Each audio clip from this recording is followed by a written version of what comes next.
RBI की एक नई पॉलिसी आई, सियासत लाई। आरबीआई की पॉलिसी में स्पष्ट था, लिखा हुआ था कि विलफुल डिफॉल्टर्स और फ्रॉडस्टर्स को शेयर बाजार में जाने की अनुमति नहीं मिलेगी और फ्रेश लोन्स लेने की अनुमति नहीं मिलेगी। अब सरकार ने ये नीति बदल दी है और इनको खुली छूट मिली है फ्रेश लोन्स लेने के लिए। कांग्रेस ने क्यों उठाए आरबीआई की नई पॉलिसी पर सवाल? फ्रॉड और विलफुल डिफॉल्ट्स का आर्थिक बोझ है जो इस देश में भारी पड़ा है। बैंकिंग फ्रॉड्स अब यूपीए के शासनकाल के मुकाबले में बैंकिंग फ्रॉड मोदी सरकार के समय 17 गुना बढ़े हैं। 2005 और 14 के बीच बैंकिंग फ्रॉड्स लगभग 35,000 करोड़ थे। 2015 और 23 के बीच ऑलमोस्ट 6 लाख करोड़ तक पहुंच चुके हैं। क्या जानबूझकर कर्ज ना चुकाने वालों को मिलेगा लाभ?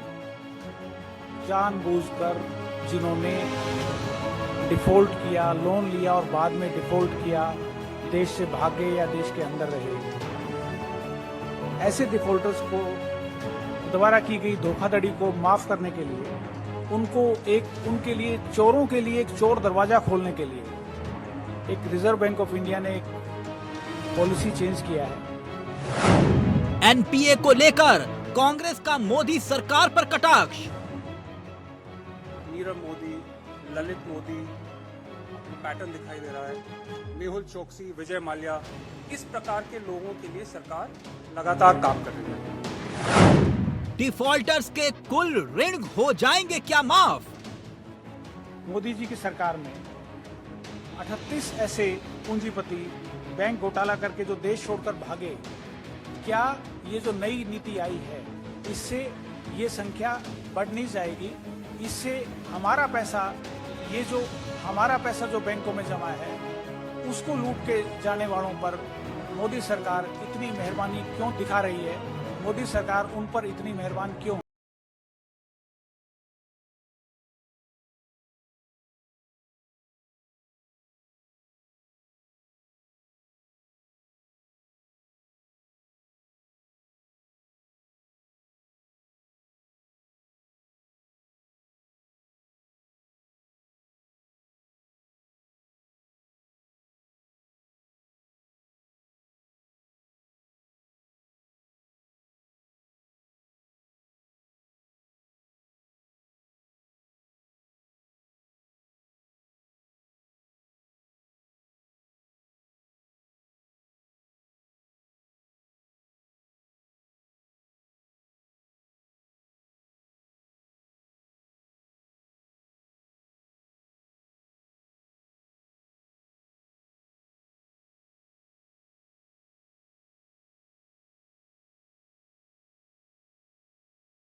झेलना पड़ रहा है और भगौड़ों, विलफुल डिफॉल्टर्स और फ्रॉडस्टर्स को समाधान समझौता दिया जा रहा है और उनके लिए मोदी सरकार लगातार काम कर रही है।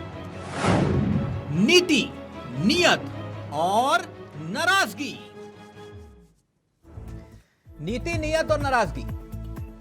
8 जून को आरबीआई ने एक खाका तैयार किया और आदेश जारी किया, जो डिफॉल्टर कर्जदार हैं उनके साथ समझौता किया जाएगा और डिफॉल्टर कर्जदारों से कर्ज वापस लेने की कोशिश की जाएगी। मगर अब आरबीआई की एक नई पॉलिसी को लेकर कांग्रेस ने इसी पॉलिसी को लेकर मोदी सरकार पर सवाल उठाए हैं। आरोप यह कि नीति में बदलाव इसलिए क्योंकि जानबूझकर कर्ज ना चुकाने वालों और धोखाधड़ी करने वालों को क्लीन चिट दिलाने की कोशिश की जा रही है। यह कांग्रेस का आरोप है। आरोप यह कि इससे नुकसान ना सिर्फ बैंकों का होगा, बल्कि जो टैक्स पेयर है, यानी कि आप और हम, और मिडिल क्लास परिवार, उन पर सीधा असर पड़ेगा। क्योंकि कांग्रेस जो आरोप लगा रही है कि कर्ज और एनपीए को लेकर जो कदम उठाए गए हैं वो ठीक नहीं है। अब बीजेपी कह रही है कि यह झूठ का पुलिंदा है जो कांग्रेस बांध रही है, सरासर झूठ। झूठ ऐसे कि रिकवरी बैंक कर रहे हैं, कांग्रेस बेवजह नुक्स निकालने का काम कर रही है, और दावा यह कि इससे पहले भी इस तरह के प्रयास नोटिफिकेशन जारी होते रहे हैं। और हां, जो डिफॉल्टर्स हैं उस पर क्रिमिनल केस खत्म नहीं होंगे। तो फिर यह बवाल क्यों? क्योंकि कांग्रेस आरोप लगा रही है कि पिछले 9 साल में सरकार के कार्यकाल में एनपीए 365% बढ़ गए।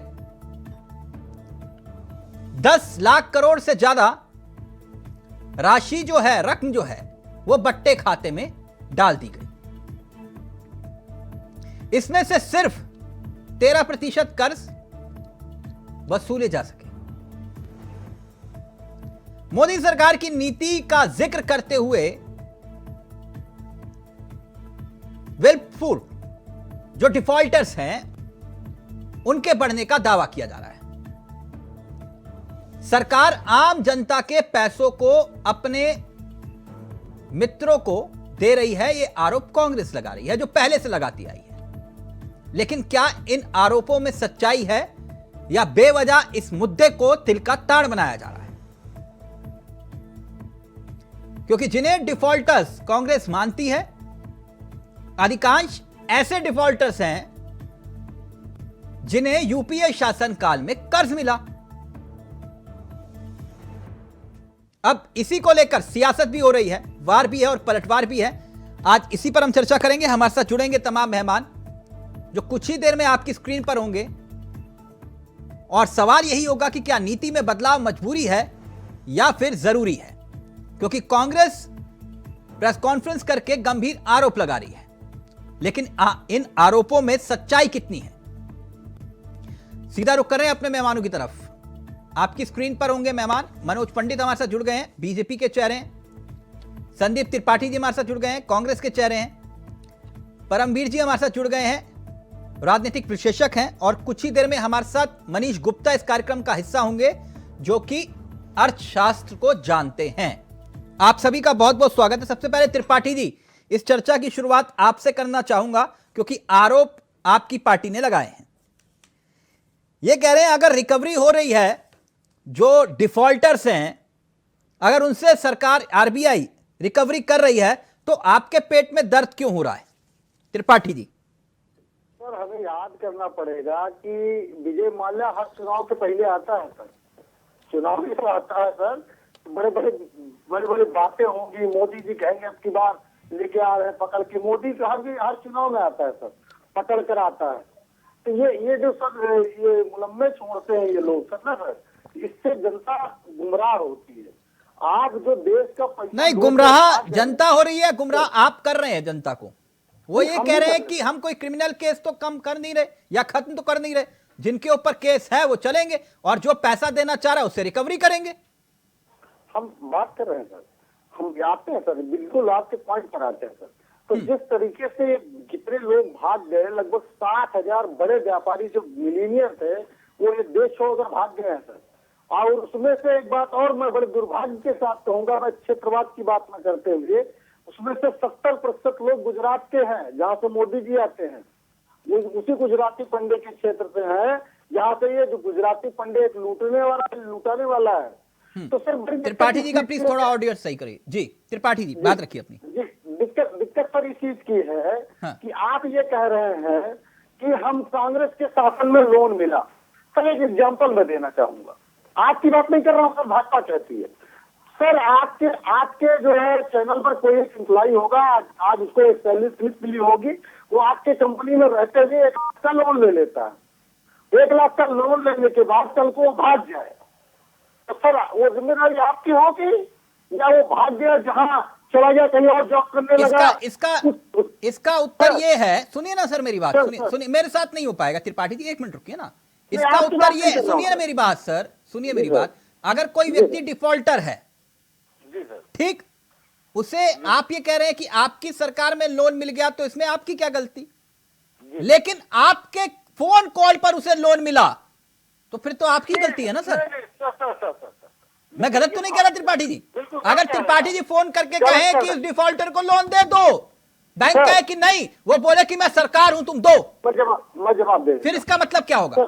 बिल्कुल सर आप ये कह रहे हैं कि किसी कांग्रेस के नेता ने जो है फोन कॉल करके लोन दिलाया। सर ये आरोप हो सकते हैं, ये तथ्य नहीं हो सकते। ये भारतीय जनता पार्टी के आरोप है। अगर ये भारतीय जनता पार्टी कहेगी तो अच्छा लगेगा। यानी आप ये कह रहे हैं आरोपों में कोई सच्चाई नहीं है? बिल्कुल नहीं है सर। आपके फोन कॉल से लोन नहीं मिलते थे सर। अगर ये जो है अडानी को जब जो है ऑस्ट्रेलिया में माइंस लेनी थी तो सर, अब माइंस पे कहां चलेगा? नहीं, आप इसी उत्तर पर रहिए ना, इसका उत्तर दीजिए ना। आपके आदेश पर लोन नहीं मिलते थे, आप ये कह रहे हैं? बिल्कुल नहीं। ऐसा होता था परमवीर जी, एक मिनट करेक्ट कर लेता हूं, मैं करेक्ट कर लेता हूं। परमवीर जी ये कह रहे हैं हमारे कहने पर नहीं मिलते थे लोन। 1 लाख मैं कर दूं, अगर 9 साल की इनकी सरकार है सर, अगर वो लोग भाग गए, उनके खिलाफ कार्रवाई करने के साथ साथ जिन्होंने लोन दिलाया है, जो आप आरोप लगाते हो, ऐसे एक नाम बता सकते हैं जिस पर आपने कार्रवाई की हो और उसको जेल भेजा हो? ना आप दिलाने वाले को जेल भेजते हो। एक मिनट परमवीर जी पहले बात रख ले, फिर उसके बाद। एक मिनट रुकिए ना त्रिपाठी जी, एक मिनट परमवीर जी बात रखना चाह रहे हैं। परमवीर जी का ऑडियो रहेगा। परमवीर जी ये कह रहे हैं कि ऐसा नहीं होता था हमारी सरकार में। तिलक जी देखिए, ये मुद्दा राजनीति का नहीं है। हाँ। ये पॉलिसी बेस्ड मुद्दा है। अभी बात क्या है, आम आदमी सुनता है NPA, non performing asset. Defaulter सुनते ही हमें लगता है कि किसी चोर से हमारा सामना हो गया है। हाँ। जो ये पॉलिसी में बदलाव लाया गया है, चोरों से हमें पैसा वसूलना नहीं है अपना। ये नॉन परफॉर्मिंग एसेट, यानी कि बैंक ने माना है कि एक एसेट है, ये उसकी एक पूंजी है जिसको से मुनाफा होने वाला था, लेकिन मुनाफा नहीं हो पा रहा है, वो कर्ज वापस नहीं कर पा रहा है, तो ऐसे खाते को एनपीए डाला जाता है। मैं थोड़े से डिटेल में जाऊंगा इस चीज की। नॉन परफॉर्मिंग एसेट जैसे बोलते हैं, ये 3 प्रकार के होते हैं: स्टैंडर्ड एसेट, डाउटफुल एसेट और लॉस एसेट। सब स्टैंडर्ड एसेट ऐसे होते हैं जो व्यक्ति ने मान लीजिए 1 लाख का लोन लिया, अब मैं 1 लाख वाले की ही बात करूंगा, और वो 3 महीने तक उसका ब्याज नहीं दे पाता है, तो उसको एनपीए में डाल दिया जाता है। लेकिन वो सब स्टैंडर्ड एसेट है, वो माना जाता है कि 12 महीने का समय है, हो सकता है वापस कर पाए पैसा। ये बैंक उससे सलाह मशवरा करता है कि पैसा वापस करने की सीमा दे। लेकिन अगर ऐसा ही करते करते ये लोन 12 महीने तक दिया नहीं जाता है, तो इसको एनपीए और लॉस अकाउंट में डाल दिया जाता है। अब तक क्या होता था, जहां पर लॉस एसेट में गया कोई व्यक्ति, तो वहां पर वो विलफुल डिफॉल्टर, बैंक अपने आप अपना पल्ला झाड़ने के लिए विलफुल डिफॉल्टर घोषित कर, उसकी सिविल स्कोर खराब कर कि आगे से इसको कोई लोन नहीं मिलेगा। नहीं, ये सिविल तो आपके और हमारे खराब होते हैं सर। मैं वहीं पर जा रहा हूँ। इन डिफॉल्टर्स के सिविल कौन से खराब होते हैं? मैं होते हैं क्या? तिलक जी देखिए, 2 प्रकार के लोन होते हैं, अनसिक्योर्ड लोन और सिक्योर्ड लोन। आप और मैं लेते हैं अनसिक्योर्ड लोन, जैसे कि अपनी शिक्षा के ऊपर लोन ले लिया। अभी मैं परमवीर जी एक ही मुद्दे पर हूं, मैं त्रिपाठी जी से पूरी बात करूंगा। त्रिपाठी जी ये कह रहे हैं कि लोन हमारे वक्त में मिले होंगे, ठीक है, लेकिन हमारे कहने पर नहीं मिले। तो ये किसके कहने पर डिफॉल्टर्स को लोन मिल जाते हैं?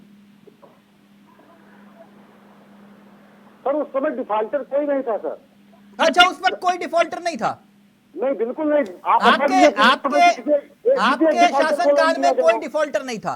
नहीं सर, मैं ये कह रहा हूँ कि उस समय जो जिनको लोन मिला, ना नीरव मोदी सर ना मेहुल चोकसी, बिल्कुल उस समय डिफॉल्टर नहीं थे सर। नहीं थे डिफॉल्टर? अच्छा, बिल्कुल नहीं डिफॉल्टर थे। और अगर उस समय डिफॉल्टर होते तो उनको कभी लोन नहीं मिलता। आप इसको करेक्ट कर लीजिएगा सर, मैं थोड़ा रिसर्च करके, मैं जानता हूँ आप लोग पढ़े लिखे प्रवक्ता हैं, इसलिए थोड़ा रिसर्च करके आना पड़ता है।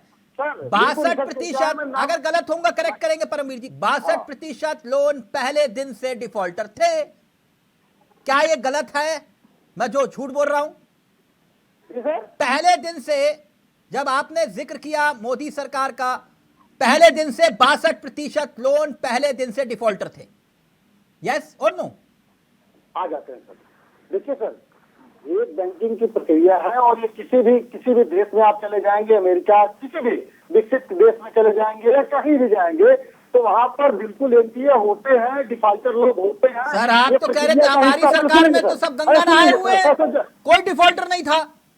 सर मैं जवाब दे रहा हूँ, मैंने ये कहा कि जिनकी आप बात कर रहे हैं, नीरव मोदी या फला की, उस समय वो डिफॉल्टर नहीं थे, पहली चीज। दूसरी चीज आज 365% बढ़े हैं सर, बात इस चीज की हो रही है, 365%। ठीक, परमवीर जी जल्दी से, फिर मैं पंडित जी के पास जाऊंगा। देखिए तिलक जी, ये समझ का विषय होता है, जो कंपनी लोन लेती है वो अनसिक्योर्ड लोन नहीं लेती है, वो सिक्योर्ड लोन लेती है, यानी कि वो कुछ गिरवी रखकर लोन लेती है। हाँ। अब आपके पास बैंक के पास पूरा अच्छा चिट्ठा होता है, बैंक या कोई भी सरकार छुप नहीं सकती है इस बात में कि हमें मालूम नहीं था।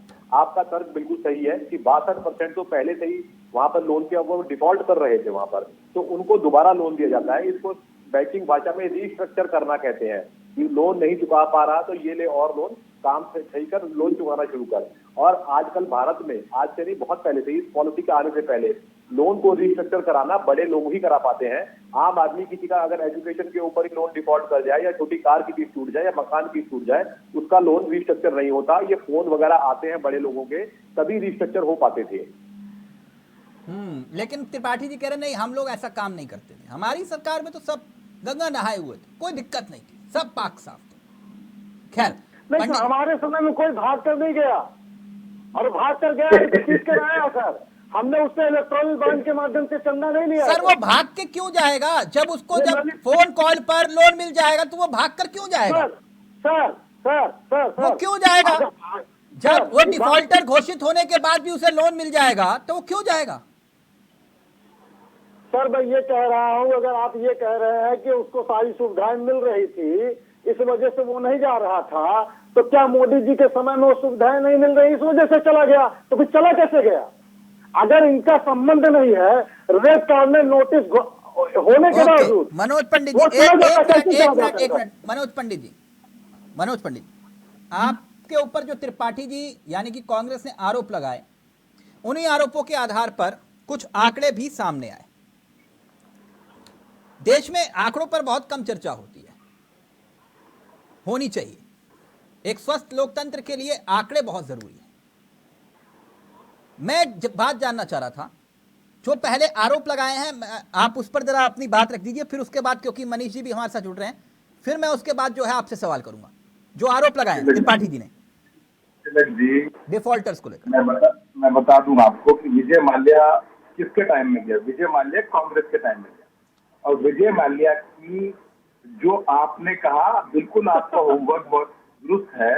विजय माल्या का जो है, विजय माल्या जी को अमिताभ वर्मा फाइनेंस सेक्रेटरी होते थे भारत सरकार के। और मैं मुझे व्यक्तिगत बात में बताऊं आपको कि विजय माल्या को जब लोन रिस्ट्रक्चर किया गया, 6,500 करोड़ के आसपास लोन था, उसके बाद विजय माल्या ने जब दोबारा लोन के लिए डाला गया, तो उसकी पूरी प्रॉपर्टी कोलेटरल की जो वैल्यू थी वो नहीं आ रही थी, उसके बावजूद 1,000 करोड़ रुपए और दे दिए गए किंगफिशर को, विजय माल्या को। तो ये बात स्पष्ट है कि विजय माल्या को कांग्रेस के किस नेता के फोन के बाद उनका पूरा सिस्टम रिस्ट्रक्चर किया गया और पैसे दिए गए। विजय माल्या ने खुद भी बोला इस बात को, और वो चीजें सबके सामने है। मैं ये कह रहा हूं, अगर कोई डिफॉल्टर है तो वो संसद में कैसे पहुंच गया? सवाल तो ये खड़ा होता है ना, अगर कोई डिफॉल्टर है वो संसद में कैसे पहुंच गया? एक मनोज पंडित, संसद में पहुंचने की प्रक्रिया दूसरी होती है। संसद में जाने की प्रक्रिया, अगर कोई डिफॉल्टर है तो ऐसा नहीं है कि संसद में जाने को रोक देंगे आप उसको। संसद में जाने के लिए आपको विधायक चाहिए और विधायक का सपोर्ट चाहिए। अगर वो आपको डालते हैं तो आप संसद में जा सकते हैं। सर, मैं राज्यसभा में कैसे कौन कहां जाता है मुझे सब मालूम है, ये अभी उस विषय में मैं नहीं जा रहा। ठीक सर, किस किस की सरकारों में कहां कहां कौन कौन गया वो सबको मालूम है। क्यों त्रिपाठी जी, है ना? कई ऐसे भी हुए जो सदन में 2 दिन भी नहीं आए, लेकिन बोले कि नहीं ये तो वीर बहादुर हैं। अब छोड़ दीजिए, उस बात में नहीं जाते हम। मैं एक बात कहना चाह रहा हूं आपसे, इस आंकड़े को जरा देश भी सुने और समझना भी चाहिए। 92,570 करोड़, सिर्फ कितने? 92,570 करोड़ सिर्फ 50 आदमी के डिफॉल्टर हैं। जो डिफॉल्टर हैं उनमें महज 50 लोग ऐसे हैं, 50 आदमी ऐसे हैं जिन पर 92,570 करोड़, समझ रहे सर? इतनी रकम क्या इन्हें सरकार अभयदान दे रही है? जो आरोप लग रहे हैं पंडित जी? कोई अभेदान नहीं दे रही है। आप ये देखिए, सरकार ये कोशिश में है, या ऐसी पॉलिसी है कि पहले क्या होता था, अभी मनीष सीए में जुड़ गए हैं, आप ये देखिए कि पहले ये होता था कि कोई भी एनपीए 6 महीने में होता था, अब उसकी प्रक्रिया घटा के उसे 3 महीने में कर दिया गया। पर लेकिन उसके 3 महीने के बावजूद भी उसको देखा जाता है कि ये पैसा आ पाएगा नहीं आ पाएगा। अगर नहीं आ सकता तो जो उनका कोलेक्ट्रल है वो उसकी पोजीशन क्या है कोलेक्ट्रल की, और वहां से कितना पैसा वसूला जा सकता है। सर तो बैंक का सर हम लोगों की एक ईएमआई बाउंस हो जाए, गाड़ी का एक ईएमआई बाउंस हो जाए होम लोन पर या गाड़ी पर, बैंक वाले गर्दन पकड़ लेते हैं सर। एक दिन में 50 कॉल आते हैं। मैंने एक गाड़ी ली थी ना रुकिए ना सर, 7 साल पहले मैंने एक गाड़ी ली थी, उसकी सब ईएमआई दे दी। फोन आया मेरे पास, बोले कि आपका 1270 रुपए बकाया। मैंने कहा किस बात का? बोले पैसे दीजिए, बात खत्म करिए, एनओसी तभी मिलेगी। समझ रहे हैं सर? रोज 70 फोन आते थे 1270 रुपए के लिए। तिलक जी, मैं यही बताना चाह रहा हूं आपको कि पहले की स्थिति और अब की स्थिति में बड़ी फर्क है। पहले बैंकों के पास इतनी पावर नहीं थी, अब बैंकों को गवर्नमेंट ने बहुत पावर दे दी। सर ये फैसला किसके कहने पर लिया गया कि आप डिफॉल्टर्स को छूट दे दीजिए? नहीं, छूट भी कहा छूट दी? जहां पैसा डेट मनी था, जहां पे पैसा बिल्कुल खत्म था, उस पैसे को कितना मैक्सिमम रिकवर किया जा सकता है, उस मैक्सिमम रिकवर करने की पॉलिसी है। सर आपने अगर डिफॉल्टर्स को छूट दी तो इसका तो लाभ मिलेगा ना सर। जो नहीं देना चाहता उसकी तो बल्ले बल्ले होगी, वो तो कहेगा ना कि सब कुछ okay, all is well. Tilak ji, जो नहीं देना चाहता उसको बैंक से लोन ही नहीं मिलेगा और चीजें खत्म हो जाएंगी। उसका आप देखिए ना, अभी सिविल की बात कर रहे हैं और चीजों की बात कर रहे हैं, कहाँ किसी को लोन मिलता है? यानी जो हजारों करोड़ रुपए का फ्रॉड करे, आप उससे कहो कि आओ बैठकर टेबल पर समझौता कर लो। नहीं, समझौता आप ये देखिए, समझौता करके जो रिकवरी होती है वो तो लेनी पड़ेगी ना आपको। आप उस रिकवरी को थोड़ी छोड़ देंगे। यानी वो तो कहावत है ना मनीष जी, भागते भूत की लंगोटी अच्छी है, जो मिल रहा है ले लो। मनीष जी, क्या वाकई में जो कांग्रेस कह रही है उसमें सच्चाई है या कहानी कुछ और है? देखिए, सबसे पहले ना हम इसका परिप्रेक्ष्य समझते हैं। कांग्रेस क्या कहती है, भाजपा क्या कहते हैं, संदीप जी या पंडित जी क्या कहते हैं, अलग बात है। पहले हम इसको समझते हैं दरअसल सरकार का इंटेंट क्या है, या सरकार को भी शब्द यूज गलत में करेंगे हम, आरबीआई का इंटेंट क्या है। आप मुझे 2-3 मिनट दीजिएगा, मैं इसको समझाने का प्रयास करूंगा। और इसको समझाने से पहले मैं 2016 में लाई गई एक और कानून की पहले चर्चा करूंगा, वहां से आपको बैकग्राउंड बड़ा अच्छा क्लियर होगा। 2016 में एक कानून आया, इंसॉल्वेंसी एंड बैंकरप्सी कोड 2016। इस कानून का क्या उद्देश्य था कि भाई जो संस्थान, स्पेशली कंपनी और एलएलपी, अगर कोई लोन नहीं चुका पा रहे हैं, सप्लायर का पेमेंट नहीं कर पा रहे हैं, ऐसी कंपनी को इंसॉल्वेंसी की प्रोसेस में ले जाइए। ठीक है, और इंसॉल्वेंसी की प्रोसेस में ले जाइए और उससे रिकवर करने का प्रयास करिए। अगर वो रिकवर नहीं होता है तो उस कंपनी का कंट्रोल किसी इंसॉल्वेंसी प्रोफेशनल के हाथ में दे दिया जाएगा। उसके बाद वो कोई ग्राहक ढूंढेगा उस कंपनी के लिए, ग्राहक ढूंढेगा तो उसके बाद वो ग्राहक उस कंपनी के को बेच देगा और उसका जो प्रोसीड्स है वो लोन को चुका देगा। अगर कुछ पैसा बचेगा तो शेयर होल्डर को दे देगा। अब इस पूरी प्रोसेस में क्या उद्देश्य था सरकार का कि जो एक प्रोजेक्ट लगा हुआ है, एक मशीन है, एक सेटअप है, एक एम्प्लॉयमेंट का सेटअप बना हुआ है, तो लोगों का रोजगार जो जा रहा था वो बच जाए। जो बिजनेस, मैन्युफैक्चरिंग, प्रोडक्शन, सर्विस की डिलीवरी की जो कैपेसिटी थी वो कैपेसिटी खराब ना हो, सेटअप बना रहे, सरकार को टैक्स मिलता रहे और लोगों का पैसा रोटेट हो। अगर कोई प्रोजेक्ट किसी वजह से फंस गया, चाहे अपनी गलतियों से, फ्रॉड से, गड़बड़ से, बेईमानी से या नुकसान से, उस फंसे हुए प्रोजेक्ट को सेल करें, SAIL करें, यानी आगे बढ़ाएं, मालिक को चेंज करें, चैप्टर क्लोज करें। मजे की बात है, ये काम बड़ा अच्छा चला और फिर इसमें घुस गए होम बायर्स, यानी जो रियल एस्टेट के प्रोजेक्ट घुसे और उसके बाद आज तक हजारों लोगों को, मैं हजारों से मतलब 50,000 लोगों को कम से कम फ्लैट जिनके फंसे हुए थे 20-20 सालों से आप नोएडा में जाते हैं तिलक जी, आप देखते होंगे लोगों के 20-20 सालों से फ्लैट पड़े हुए थे, फंसे हुए थे, वो फ्लैट डिलीवर होने लग गए। 1 मिनट और लूंगा, सिर्फ 1 मिनट। मनीष सर, मैं एक छोटी सी वही आ रहा हूँ, कंफ्यूजन हो रही है, मैं उसको क्लियर कर दीजिएगा साथ के साथ। उदाहरण के तौर पर मैंने 5 करोड़ रुपए का कर्ज लिया, लोन लिया, ठीक, और मैं डिफॉल्टर घोषित हो गया। अब समझौते की बात की जा रही है, वो समझौता क्या 50 लाख में होगा या 1 करोड़ में होगा, ये कैसे और कौन तय करेगा? बिल्कुल मैं आ रहा हूं उस पर, बिल्कुल आ रहा हूं। अब इसके बाद क्या हुआ, बिल्कुल इसी इंटेंट के साथ आरबीआई ये पॉलिसी लाई कि जो व्यक्ति जिसने लोन लिया है, चाहे अगर बड़ा लोन लिया है, 2, 4, 10, 20 करोड़, 50, 100 करोड़, 1000 करोड़ लोन लिया है, तो वो बिजनेस सेटअप होगा, वो बिजनेस सेटअप बर्बाद होने से बचे, उसके अंदर से टैक्स पेइंग कैपेसिटी, एम्प्लॉयमेंट की कैपेसिटी, बिजनेस जनरेशन कैपेसिटी खत्म ना हो। देखिए, इसमें आरबीआई ने कहा है इसकी एक सेपरेट मॉनिटरिंग होगी, इंडिपेंडेंट टू सेटलमेंट होगा। आमतौर पे क्या होता है, जब भी आदमी कोई लोन ले लेता है और जब वो डिफॉल्टर होता है, इस बीच में 2, 3 साल, 4 साल हो जाते हैं। अगर किसी के पास 1 करोड़ का लोन है तिलक जी, तो वो लगभग 5 करोड़ पर पहुंच जाता है।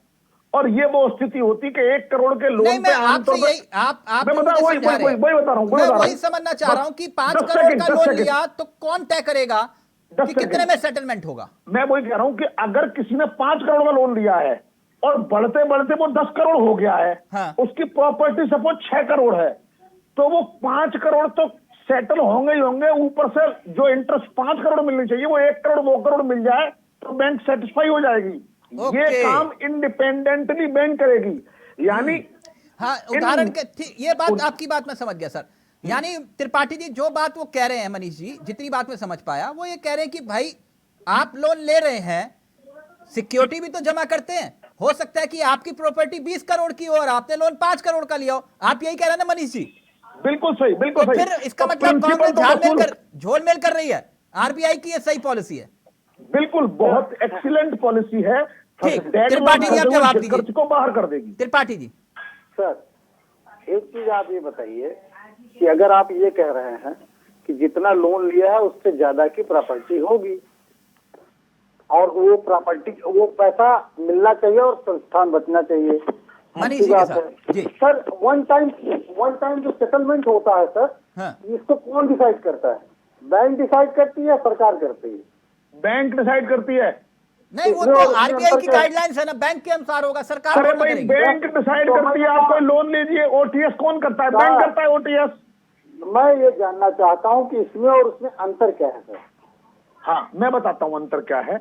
अंतर ये है कि पहले इस तरह की पोजीशन थी, अगर कोई विलफुल डिफॉल्टर हो गया तो उसे आगे जिंदगी भर लोन नहीं मिलना।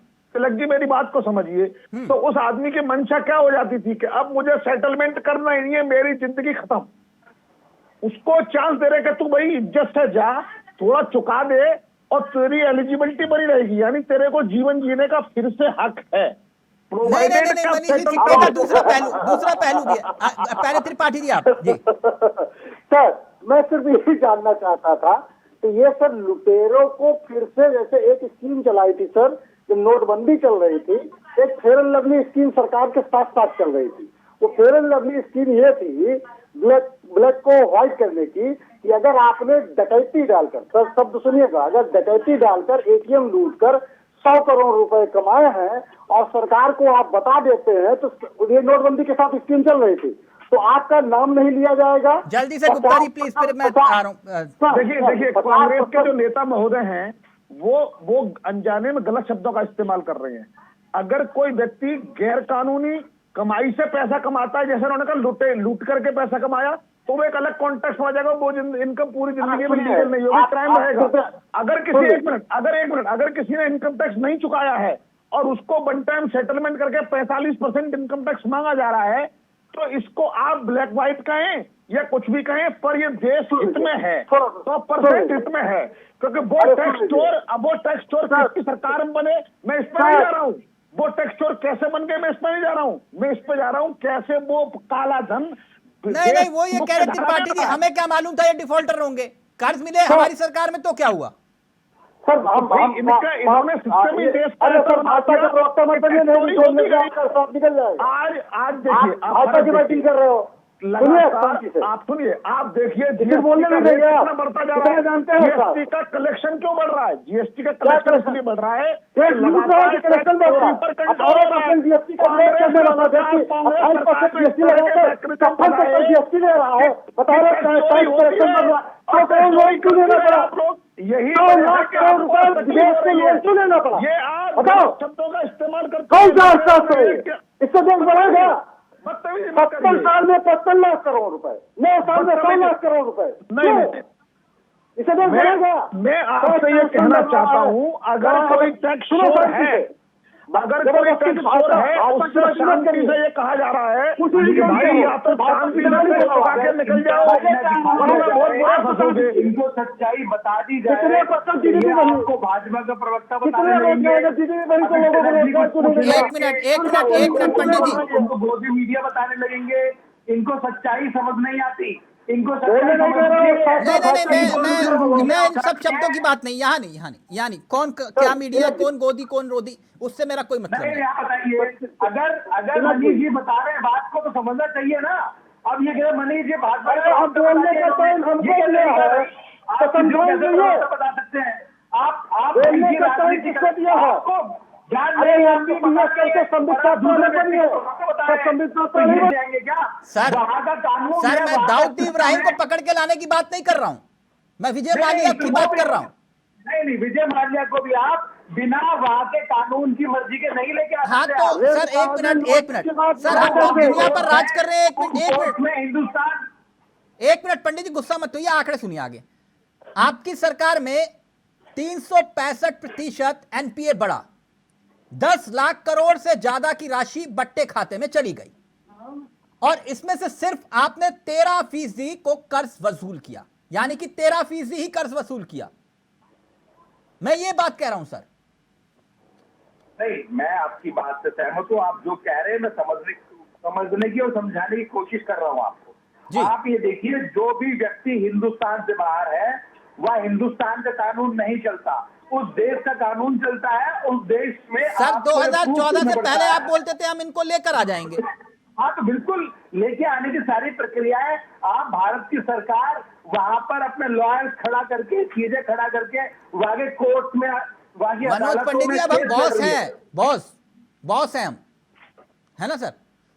तो मैं इतना जानना चाह रहा हूं, हिंदुस्तान के जो टॉप 50 डिफॉल्टर्स हैं उनका कुल ऋण यानी कि कर्ज जो है वो 95,000 करोड़ रुपए से ज्यादा है। इसका जिम्मेदार कौन है? नेहरू? नहीं, आप जिम्मेदार, आप ये समझिए कि क्या बैंक या सरकार जो नई पॉलिसीज ला रही है या नया सिस्टम खड़ा कर रही है, तो क्या वो खड़ा करना बंद कर दे? आप नोटबंदी की बात करते हैं, जीएसटी की बात करते हैं। जीएसटी कौन ला रहा था? जीएसटी कांग्रेस लेके आ रही थी ना, हम ले आए तो अच्छा, ये कौन कर रहा था? आप ये बताइए, क्यों कर रहा था? नोटबंदी कर दी, नोटबंदी क्यों कर दी? 18% जीएसटी नहीं, वो गुजराती जनता को बताओ ना, उस को बताओ भाई, लूटा रहा है और उसका एक पड़ोसी लूट रहा है, उसका निवासी लूट रहा है और लूटा रहा है, इसको बताओ। 18% जीएसटी सही है, 56% जीएसटी लगाना सही है या गलत है, ये बताओ ना। आप ये बताइए, देश के विकास के लिए टैक्स की आवश्यकता पड़ेगी या नहीं पड़ेगी? लूटने की जरूरत नहीं है। विकास की बात कर रहे हैं, सुन लीजिए, टैक्स के बारे में कहा गया है कि जैसे भौरा जो है फूल से रख लेता है, उस तरीके से लिया जाता है। राम राज्य में इस तरीके उदाहरण दिया गया है कि तालाब से सूर्य जिस प्रकार से जल लेकर जल वर्षा करता है, उस प्रकार टैक्स लिया जाता है। डकैती नहीं डाली जाती सर, बिल्कुल डकैती डाल रहे हो। आज लोगों की आमदनी का हो गया, किसानों की आय घट गई। एक मिनट उंगली उठाना आप सही करेंगे तो भी उंगली उठाएंगे, आप गलत तो फिर करते ही नहीं, पर हर चीज में उंगली उठाएंगे। एक मिनट परमवीर जी के पास जाएंगे। एक मिनट परमवीर जी के पास। मनीष जी एक मिनट, आपने एक बहुत महत्वपूर्ण बिंदु कहा था, मैं उसी पर, क्योंकि ये राजनीतिक शिल्पों में बात खत्म हो जाती है, डिबेट को फ्रेम में रखिए। जो बात आपने कही थी मनीष जी, जो डिफॉल्टर्स हैं, उदाहरण के तौर पर परमवीर जी, जो डिफॉल्टर्स हैं, ये कहा जा रहा है कि शेयर बाजार में जाने और नए लोन लेने की अनुमति पहले नहीं थी। ठीक मनीष जी, मैं गलत तो नहीं हूं? यही है ना कि आपको नए लोन नहीं मिलेंगे, आप शेयर बाजार में नहीं जा सकते, यानी कि आपको मार्केट में जाने का अधिकार खत्म हो जाता था। अब दावा यह किया जा रहा है कि इस पॉलिसी को बदलकर इसको खुली छूट दे दी है कि कोई भी डिफॉल्टर मार्केट में जा सकता है। एग्जैक्टली ऐसा नहीं है, थोड़ा सा बता दूं। एक मिनट मनीष जी, क्योंकि आरोप जो है मैं उस आरोप की बात कर रहा हूं। थोड़ा सा ऐड कर देता हूं, हाँ। थोड़ी सी लाइन ये है, प्लीज जल्दी से, फिर परमवीर जी। अगर वो अपना लोन इस बैंक की पॉलिसी के हिसाब से सेटल कर देता है, हाँ। तो उसके 1 साल बाद जा सकता है। हाँ, 1 साल के बाद आप ये कह रहे हैं। ठीक, परमवीर जी जल्दी से। तिलक जी देखिए, ये राजनीति का मुद्दा नहीं था, हाँ। पहले बताऊंगा। और मुझे लगता है कि राजनीति के अंदर आजकल मुद्दे गढ़ने की कोशिश की जा रही है। ये बैंक की पॉलिसी चेंज आती है, जैसे मैं एग्जाम्पल दूंगा, आज से बहुत साल पहले VDIS आया था, voluntary disclosure of income scheme. ये सब पी चिदम्बरम जी फाइनेंस मिनिस्टर होते थे, तब VDIS लेकर आए थे। वो बताते थे कि कोर्ट कचहरी से बचने के लिए अगर किसी के पास उसकी कागजों में फाइलिंग करने के समय पर या किसी ने जानबूझकर भी अपनी इनकम कम बता रखी है, तो उसके पास एक ऑप्शन होता था कि अपनी इनकम डिस्क्लोज कीजिए, टैक्स भरिए और आप ठीक से काम कीजिए। ये 90s के दशक की बात बता रहा हूं मैं। ये तो आज इस पे तब तो इतना हो हल्ला नहीं हुआ था। आज इसको स्कीम आती है, उस पर हो हल्ला मचाया जा रहा है। ये राजनीति के अंदर एक मुद्दा प्लांट करने की कोशिश की जा रही है। स्कीम में ऐसा कुछ भी नहीं कहा गया है टेक्निकली कि जिससे किसी को नुकसान होने वाला है या किसी को फायदा होने वाला है। और बार बात की जाती है नीरव मोदी, मेहुल चोकसी, यानी आप ये कह रहे हैं कि मोदी राज में बैंकिंग मजबूत हुई है। देखिए, ये स्टेप अच्छा रहेगा, मेरा मानना है स्टेप अच्छा रहेगा। मैं उसी बात पर आना चाहता हूँ। बार कहा जाता है कि NPA केवल बड़े बिजनेस घराने करके बैठे हुए हैं, जबकि ऐसा नहीं है। बड़े बिजनेस घरानों के पास भी कर्जा है और NPA बहुत बड़ा कर होम लोन के ऊपर या अन्य जैसे शिक्षा व्यवस्था के ऊपर भी लोन लिए जाते हैं, वो भी NPA हो जाते हैं। तो वहां पर भी ऑप्शन मिल रहा है। वरना एक डिफॉल्टर का ठप्पा जिसके ऊपर लग गया तो वो व्यक्ति सारी उम्र उस डिफॉल्टर के ठप्पे के साथ रहने के लिए मजबूर है। अब तो ऐसे लोगों को भी मौका मिलेगा, हमारे यार आप जैसे लोगों को मौका मिलेगा। ये बात मनीष जी और परमवीर जी कह रहे हैं। Tripathi ji please quick reaction, फिर मैं आ रहा हूं पंडित जी का। वो ये कह रहे हैं कि भाई अगर किसी को दूसरा मौका मिल रहा है तो इसमें दिक्कत क्या है आपको? देखिए दिक्कत क्या है, मैं 2 उदाहरण दे देता हूँ। एक, हम लोग क्रेडिट कार्ड लेते हैं, जब क्रेडिट कार्ड हम डिफॉल्ट हो जाते हैं सर, तो उसमें सेटलमेंट का ऑप्शन आता है। जो हम लोन अगर 25,000 लिए हैं तो वो सेटलमेंट 10 या 12,000, ये सिंपली मैं समझा रहा हूँ, 10 या 12,000 रुपए में वो हो जाता है। लेकिन वही अगर वो 50,000 रुपए का रहता है उसका लोन, तो सर वो ये भाजपा के प्रवक्ता है क्या सर? अर्थशास्त्री है कि प्रवक्ता है? अरे भाई धैर्य रखें।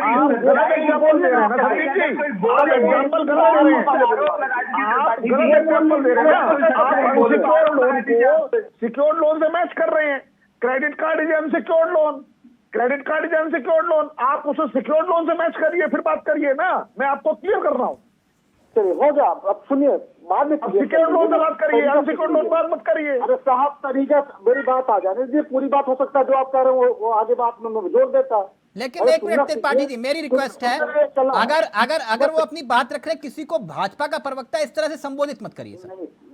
ठीक, आप तर्कों से किसी की बात को काटिए, वो तर्क से अपनी बात रख रहे हैं। ये भाजपा प्रवक्ता ये मत करिए सर। अभी पहले आप परमवीर जी को भाजपा प्रवक्ता बोल रहे थे, फिर उनको बोलने लग गया। नहीं, मैं किसी को नहीं कह रहा हूँ। अभी आप भी बोलने लगेंगे, अभी आपको ही बोलेंगे। नहीं पंडित जी, एक मिनट बन रहे हैं जी। तो जिस तरीके से, मैं सिर्फ कहने का उद्देश्य मेरा ये है सर कि जिस तरीके से अभी सिक्योर और अनसिक्योर की बात कर रहे हैं, बहुत सारे इनसिक्योर लोन जो है कृषि में भी दिए जाते हैं। बहुत सारे ऐसी चीजें होती है जो इनसिक्योर लोन वहां पर लेता है व्यक्ति, और सिक्योर लोन जो वहां मिलता है। मेरे कहने का उद्देश्य सिर्फ ये है कि आप ये कह रहे हो कि यहाँ पर जो है कोई एक लोन आदमी लिया और जो है उसका जो है सेटलमेंट इतने में हो जाता है, लेकिन वही किसान का जो है खेत बिक जाता है, उसका जो है खेत वो जेल चला जाएगा। यहाँ पर ये कहा जा रहा है कि आपको जेल भी नहीं जाना है, आप ईमानदार नागरिक। ये किसने कहा कि क्राइम जो क्रिमिनल केस है वो खत्म हो जाएगा? ये किसने कहा? आप अगर शेयर बाजार में आप जाएंगे, जब पूरा माजरा ही खत्म हो जा रहा है तो केस कहाँ रह जाएगा? परमवीर जी क्विक रिएक्शन, फिर उसके बाद आ रहा हूँ पंडित जी आपके पास। एक राजनीतिक रंग देने की कोशिश की जा रही है। बात आई थी किसान के ऊपर। अगर आप एक आंकड़ा निकालिएगा कि किसानों के ऊपर और गरीब आदमी के ऊपर कितना कर्जा होता है, कितना एनपीए है, तो वो बहुत बड़ी अमाउंट निकल के आने वाली है। अब यहाँ पर देखिए अनसिक्योर्ड लोन के रूप में आप देखिए किसी ने गाय भैंस खरीदने के ऊपर लोन ले रखा है, वो किस्त नहीं चुका पाता है, एनपीए हो जाता है, तो उसके लिए आप ऐसे ही मानेंगे अगर आप बैठे हुए हैं बात कीजिए, अगर किसी ने गाय लेने के लिए भैंस लेने के लिए लोन ले रखा है और वो एनपीए है, तो अब अगर उसका काम साधारण सुलझ जाएगा तो उसमें क्या समस्या है। और ये नहीं कहा जा रहा है कि वो लोन वापस नहीं करेगा, उसको समय दिया जा रहा है कि 3 महीने में आप जगह बताइए कैसे पेमेंट करेंगे इसके लिए। सर एक उदाहरण मैं दे देता हूँ। मानवीय मुद्दा भी होता है, लोन के साथ साथ एक मानवीय मुद्दा भी होता है। मैं यहाँ पर कोट करना चाहूंगा, सुनिएगा बात। कैसे कॉफी डे बहुत बड़ी कंपनी थी, उसके मालिक ने खुदकुशी की थी, आत्महत्या कर ली थी उसने लोन ना चुकाने की वजह से। आप मानवीय मुद्दे को भी अब राजनीति के अखाड़े में बढ़ा देंगे क्या इस चीज को। किसान छोटा छोटा लोन लेते हैं, स्टूडेंट लोन लेता है, एजुकेशन लोन लेता है, लैपटॉप के ऊपर लोन लिया होता है, अनसिक्योर्ड लोन होता है, लैपटॉप किससे ना दे पाए। मनीष जी प्लीज जल्दी से पंडित जी के पास जा रहा हूँ। मनीष जी प्लीज रिएक्शन जल्दी से। मैं एक बात मंच के सामने रखना चाहता हूँ कि ये बताइए क्या आज तक, क्या अभी तक, संदीप जी रुकिए, क्या अभी तक लोन डिफॉल्टर नहीं हो रहे हैं क्या, या उनकी सेटलमेंट नहीं हो रही है? अभी भी लोगों की सेटलमेंट रोज हो रही है, रोज बैंक रोज बीसीओ सेटलमेंट कर रहा है, वन टाइम सेटलमेंट कर रहा है, कम भी कर रहा है, ज्यादा भी कर रहा है। ये बैंक अपना इंटरनली रोज काम कर रही है, सेटलमेंट आज भी हो रहे हैं और आगे भी होंगे। हमें इस बात को समझने की जरूरत है। नहीं देते हम। अरे भाई एक मिनट रुको तो भाई, मेरा कहना ये है आज भी बैंक, अरे ऐसे ही लगता है बुरा। हाँ बिल्कुल इसी तरह आदमी डिस्टर्ब भी होता है जब आप बीच में बोलते हैं तब। अच्छा ठीक है, बोलिए बोलिए। मेरा कहना ये है, ऐसे ही लगता है सर। अरे अभी चुप रहो ना यार, एक मिनट बोल लो, बहुत हो गया, बहुत हो गया। मैं ये कहना चाह रहा हूँ कि जब बैंक लोन देता है तो बहुत सारे लोन सेटल होते हैं। अगर हम सेटल नहीं करेंगे, अगर हम डिफॉल्टर्स को क्लोज नहीं करेंगे, तो बैंक के पास चीज की हुई प्रॉपर्टी तो होंगी और उन पर मेंटेनेंस खर्चा हो रहा होगा, बैंक को पैसा नहीं मिल पाएगा। त्रिपाठी जी एक मिनट, त्रिपाठी जी जितनी बात में मनीष जी की समझ पाया और परमवीर जी की, आपकी सरकार में भी तो रिकवरी होती थी ना, कि नहीं होती थी? कि आप कहते थे अगर डिफॉल्टर हो गए बात खत्म करो, होती थी ना? बिल्कुल रिकवरी होती थी। हाँ तो फिर अगर इस बार भी वही आगे सर आगे की जो बात मैं कह रहा हूँ, जो मैंने नोटबंदी के समय एक फेयर लवली स्कीम की बात की और इस स्कीम की बात की, इसमें सिर्फ फर्क इतना है सर कि एक चोर को एक जिसने चोरी कर ली, फिर सरकार से मिलकर अधिकारियों से मिलकर उसका सेटलमेंट कर लिया और फिर वो आकर ईमानदारी का जीवन जीकर फिर उसी तरीके से आपके व्यवस्था में आकर सम्मिलित होकर भविष्य में फिर चोरी नहीं करेगा, इस बात की गारंटी कैसे है सर? कौन लेगा इस बात की गारंटी? मैं समझाता हूँ। एक मिनट मनोज पंडित जी, जो डिफॉल्टर है आप उसको जीवन दान दे रहे हैं, अभेदान दे रहे हैं, वो फिर डिफॉल्टर या फिर वो फिर फ्रॉड नहीं करेगा, इस बात की क्या गारंटी? इस बात की गारंटी कांग्रेस लेगी ना। आप भी देखिए, इस बात की गारंटी कांग्रेस ले लेगी। नहीं, कांग्रेस सरकार आपकी गारंटी कांग्रेस लेगी। नहीं, आप ही हमने 2024 के बाद लेंगे, मालिया को भी घसीट के लाएंगे, मोदी के दोस्त को भी लेकर घसीट के आएंगे, महबूब को घसीट के भी लेके आएंगे। जिससे पैसा लेके चुनाव लड़ते हैं आप लोग, उसको भी घसीट के लेके आत्महत्या कर ले, आप मर जाए, आप क्या दूसरों की करने देना चाहते हैं? आपको आप ये मानते हैं कि जिम्मेदारी बाप की तरह होती है और जनता का ख्याल और बच्चों की तरह रखती है। जिनके एक मिनट कोई व्यक्ति किसी कारण किसी व्यक्ति का धंधा खत्म हो गया है और अगर वो ईमानदारी से सरकार की गाइडलाइन को या बैंक की गाइडलाइन को समझते हुए दोबारा धंधा कर सकता है। एक मिनट सर, एक मिनट। कर्जा ले लिया, इसका मतलब ये नहीं है। मनोज पंडित जी, संपदा को गरीब आदमियों के त्रिपाठी जी आप विषय को डिरेल कर रहे हैं बार बार। त्रिपाठी जी अगर आपके बीच में अभी मनीष जी बोलने लगे तो फिर आप नाराज हो जाएंगे। आप उनको अपनी बात तो रखने दीजिए। पंडित जी को एक मिनट रुकिए ना। मनोज पंडित जी, सदन में आपने उत्तर दिया, यानी कि सरकार की तरफ से उत्तर आया एक प्रश्न के जवाब में। इस आंकड़े को ध्यान से सुनिएगा, 5,40,958 करोड़ एनपीए 2022 तक। मैं दोबारा से रिपीट कर रहा हूं, सदन में उत्तर दिया गया कि 40,958 करोड़ रुपए एनपीए है 2022 तक। तो देश को यह जानने का भी अधिकार होना चाहिए पंडित जी कि 2014 में एनपीए कितना था। बिल्कुल बिल्कुल, क्यों नहीं होना चाहिए। हाँ, तो कितना था बता दीजिए सर। कितना था और आज एनपीए कितना है और उस हाँ? एनपीए में अंतर कितना है, ये सब पूरी जानकारी होनी चाहिए, बिल्कुल होनी चाहिए। तो सर मैं वही पूछ रहा हूँ कितना एनपीए है सर। आपकी सरकार में 365% एनपीए बढ़ा है। 10 लाख करोड़ से ज्यादा की राशि पट्टे खाते में गई। 13% आपने कर्ज वसूला।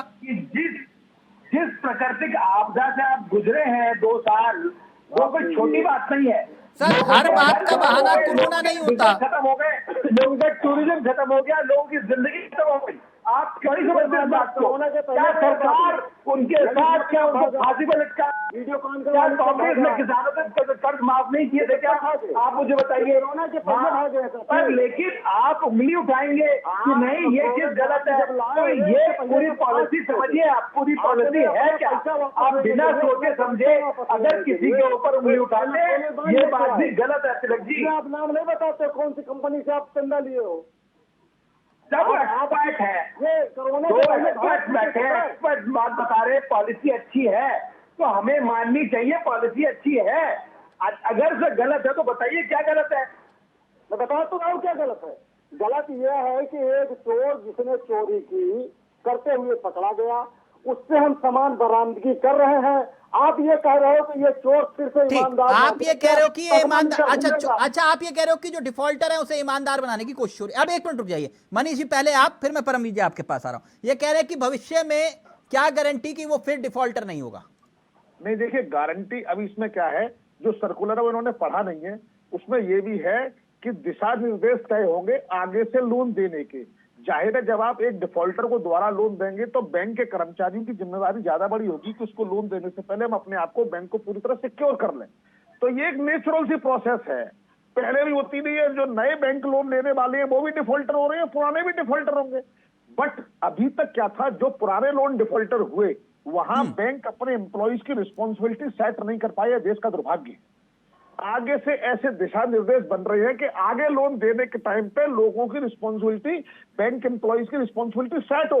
तो आगे ये सिस्टम नहीं बनेगा, हमें रिस्पॉन्सिबिलिटी फ्रेम करना है, जिसको कांग्रेस करने नहीं देती। अभी छोटी सी बात और लास्ट में कहूंगा कि यहाँ आप कह रहे हो कि उन लोगों ने पैसा ब्लैक का व्हाइट कर लिया।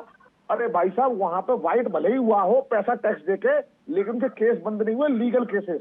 आपने जब बीडीएस लाए थे ना, तो अपने foreign exchange management act FEMA में इनकम टैक्स, कंपनीज एक्ट और इसके अलावा वेल्थ टैक्स, इन सब में जितने भी मामले थे, यानी आपने वास्तव में अपराध करके पैसे कमाए हो, वो भी आपने माफ करवाए थे। और आपको बता दूं 97 में ये अंदाजा हो गया सरकार जाने वाली है, सारा पैसा कांग्रेसों का बाइट कर लो, और हुआ। और आपको बता दूं सीएजी ने इसको कंडेम किया, ये कहा कि ये पॉलिसी बहुत गलत लाई है। तो जिस पॉलिसी की आप तुलना कर रहे थे भी, वो पॉलिसी भूतपूर्व जमाने में कांग्रेस के वित्त मंत्री ला चुके थे, और इसका बड़े पैमाने पर कांग्रेसियों ने अपना पैसा व्हाइट किया और मजे से जिंदा है। गमलों में गोभी घुमाने वाले कम से कम ऐसी बात ना करें।